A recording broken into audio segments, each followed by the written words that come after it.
Nagbabalik ang Fun and Laugh with Ron. Tunay na napakasaya ng ating kwentuhan kanina pero may makikipagkulitan pa sa ating programa. Please welcome ang OFW singer na si Desdemunda Mayormita. Hello! Good Hello, Miss morning! Desdi. Welcome sa Fun and Laugh. Pleased to meet you. And welcome sa aming tahanan. Have a seat. Siyempre, ano ba ang palayo ninyo? Desdi. Desdi na lang. Ayan. So, Desdi, bumati ka muna sa ating mga ka-fan barkada mula Luzon, Visayas, or Mindanao at nasan man sila around the world. Hello! Good morning! Luzon, Visayas, and Mindanao. At sa mga viewers, good morning po sa inyong lahat. Ayan. At syempre, lalong-lalo na sa mga Mindanao, di ba? Yes. Ayan. Batiin mo sila sa inyong lingwahe. Assalamualaikum sa mga tawi-tawi. Nandito po ako ngayon sa Fun and Laugh. So, sa Mga viewers natin dyan, sa mga taga Mindanao, diha. hindi naman sila Bisaya. Ayan, so Mga mga taga tao, so- Mindanao. Ayan. Dito po ako ngayon sa Fun and Love. So, manood lang po kayo. Ayan. Thank you, Miss Desdi. Ayan, kinakabahan pa ang ating guest pero unti-unti nang nare-relax, di ba? Pero Miss Desdi, pag-usapan natin, balita ko, ikaw daw ay isang private nurse sa Saudi Arabia. Yes. So, kamusta yung naging experience mo doon? Natapos ko is midwifery. So, Okay. nag-abroad ako sa Saudi Arabia as a private midwife. So, inaalagaan ko yung old woman that she has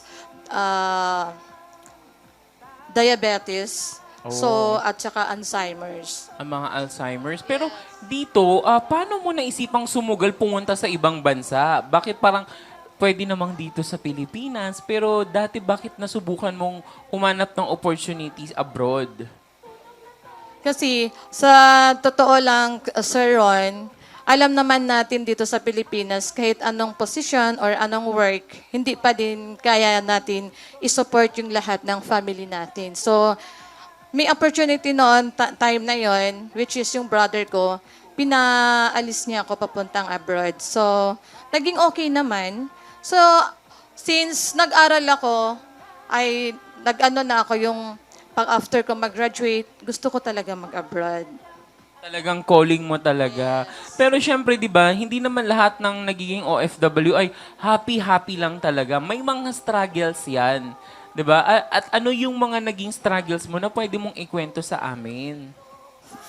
Una sa lahat, sa mga OFW kasi, yung mga, lalo na sa pagbago ka pa lang doon, yung mga climate, lalo na yung mga pagkain, hindi mo talaga, hindi mo gusto yung mga taste ng mga pagkain nila. So, kailangan mo talaga, lahat ng bagay, kailangan mong parang itry, kahit ayaw mo, itry, maaano mo rin, parang Ma-adapt mo din, din yung mga, kung ano yung kinakain nila, ganun. Oo. Hindi mo pwede na, ayoko niyan. Hindi talaga. Oo, so kailangan nyo din talagang mag-adjust. No? Isa yun sa pinakamahirap. Pero dito, paano ka naman nagsimula or napasok sa pagkanta? Pagdating naman sa pagkanta is, nung elementary pa lang ako, like around grade 3, so sinasalang na ako sa mga pag may program, yung mga sa school, lagi ako sumasali hanggang sa high school and college. Then, after nun, nag-stop na ako. Then, yun na nga, nag-aral after ko nag-graduate abroad na. Then, nag-stay lang ako dito sa Pinas, like 2019.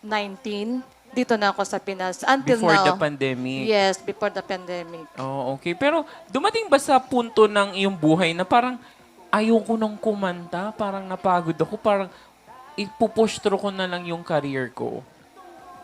May time talaga na naisip ko din ganon. Yung like, parang okay na, hanggang dito na lang ako. Pero may time din, ba't naman ako susuko? Hindi naman na may talent naman ako sa pagkanta. So, tuloy lang. Sabi nga nila, ituloy mo lang yung pangarap mo, yung gusto mo. So, hanggat may buhay nga, may pag-asa. Then, tuloy-tuloy lang. Tama naman. Pero kung bibigyan ka ng pagkakataon, sino ang gusto mong makaduet? Artist dito or international? Pwedeng dito at saka international. Yes. Ang gusto ko talaga is si Celine Dion. Wow, si Celine Dion. Pero dito, sa local, Sa local naman, si Regine Velasquez. Regine Yes. Velasquez. Ayan, napaka-icon talaga natin yan eh. Pero syempre, hindi naman pwedeng hindi mo kami sasampulan ng iyong awitin. Pwede mo ba kaming mapagbigyan, Desdi, please? Pwede naman, Sir Ron. Ayan, syempre, kung handa ka na at handa na ang ating fan barkada, palakpakan natin, Miss Desdi muna.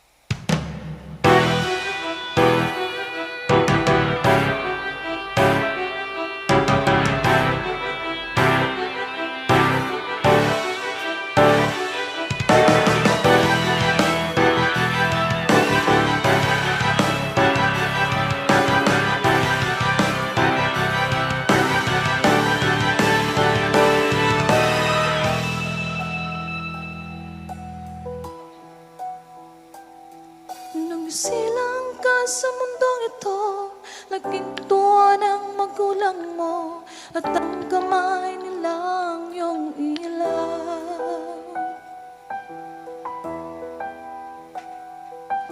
At ang nanay at tatay mo, di malaman ang gagawin, minamasdan pati pagtulog mo. At sa gabing napupuyat ang iyong nanay sa pagtimpla ng gatas mo. At sa umaga na may kalong ka ng iyong amang tuwang-tuwa sa'yo.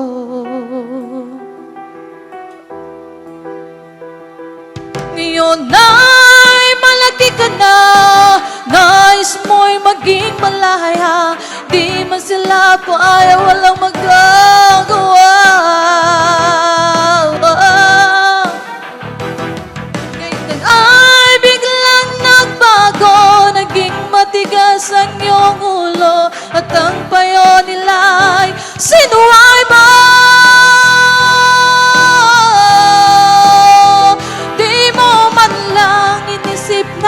Ang kanilang ginagawa'y para sa'yo. Pagkat ang nais mo'y masunod ang layaw mo, di mo sila pinapansin.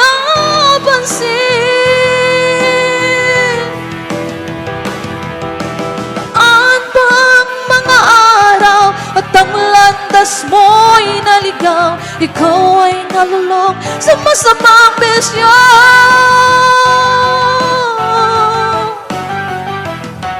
At ang una mong nilapitan, ang iyong inang lumuluha, at ang tanong, anak, ba't ka nagkaganyan? At ang iyong mga matay biglang lumuha nang di mo napapansin. Sisisi ang nasa isip mo't nalaman mo ika'y nagkamali.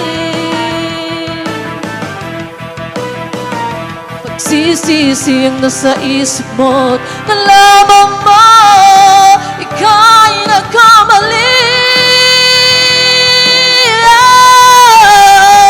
Pagsisisi ang nasa isip mo't nalaman mo ika'y nagkamali.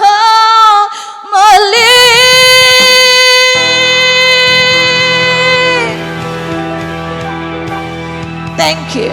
Yay! Talagang tunay na nakakataas ng balahibo ang kanyang inawit na awitin. Pero bago tayo matapos, may gusto ka bang i-promote, pasalamatan, or i-shoutout, Miss Desdi? Una sa lahat, gusto ko lang po magpasalamat sa'yo, Sir Ron, Okay. kaya nandito ako ngayon. And especially po to Direk Lea sa pag-imbita po. You're At saka sa lahat po ng staff ng Fan and Love. And to also, gusto ko lang po i-shout out yung asawa ko nandun ngayon sa bahay. Hi, Daddy! Tapos na ako. At saka sa aking anak na si Prince Alshayan. Hello, Prince! Yes. Yan. Birthday niya kahapon. Oo. Ayan, Yes. baka may gusto kong pasalamatang vocal coach mo. Gusto ko lang po magpasalamat kay Coach Carlo kasi siya lagi yung naggabay sa akin sa pagkanta, then sa mga songs assignment na binibigay niya sa akin. Puro mga challenges po. Thank you. Ayan. Maraming salamat sa ating fantastic guest na nagbigay ng nakaka-inspire na kwento dito sa ating programa. Maraming salamat din sa pamilya, barkada at buong barangay na tumutok sa atin sa buong Pilipinas at nasaan man around the world. At syempre, maraming salamat din sa Pinoy Extreme Channel, Imahe Multimedia Production, FL Dancers at ang ating fan barkada na si Hot Guapito Dex at komedyanteng Kikay. Please join me here.